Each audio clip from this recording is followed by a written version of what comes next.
அனைவருக்கும் இனிய வணக்கம். அன்பின் ஆன்மீகத்திற்கு உங்களை அன்புடன் வரவேற்கிறோம். இன்றைய பதிவில் ஈரோடு அருள்மிகு பெரிய மாரியம்மன் திருக்கோயிலோட நடை திறக்கக்கூடிய நேரம் பற்றின பதிவை நம்ம தொடர்ந்து பார்க்கலாம். ஈரோடு அருள்மிகு பெரிய மாரியம்மன் திருக்கோயில்ல நடைபெறக்கூடிய பங்குனி திருவிழா மிகவும் பிரசித்தி பெற்றது அப்படின்னே சொல்லலாம். பெரிய மாரியம்மன் திருக்கோவிலோட வகையறா கோயில்களான சின்ன மாரியம்மன் திருக்கோயில், அருள்மிகு காரைவாய்க்கால் மாரியம்மன் திருக்கோயில், இந்த கோயில்களில் எல்லாமே பூச்சாட்டு விழா, கம்பம் நடுதல், இந்த நிகழ்வு எல்லாமே ஒரே நேரத்துல நடக்குது அப்படிங்கிற தகவலையும் சொல்லியிருக்காங்க. நடுமாரியம்மன் கோயில் பெரியார் வீதியிலும், காரைவாய்க்கால் மாரியம்மன் கோயில் காரைவாய்க்காலில் உள்ள காளிங்கராயன் வாய்க்கால் கரையிலும் அமைஞ்சிருக்கு அப்படிங்கிற தகவலையும் சொல்லியிருக்காங்க.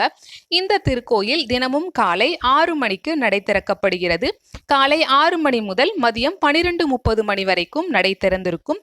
அதற்கு பிறகு மீண்டும் மாலை 4 மணி முதல் இரவு 8:30 மணி வரைக்கும் நடை திறந்திருக்கும்ங்கிற தகவலை சொல்லியிருக்காங்க. திருவிழா காலங்களில் நடை திறக்கக்கூடிய நேரமும் பூஜை நேரங்களும் மாறுதலுக்கு உட்பட்டது.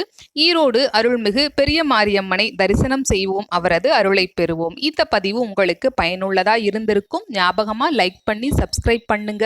நன்றி, வணக்கம்.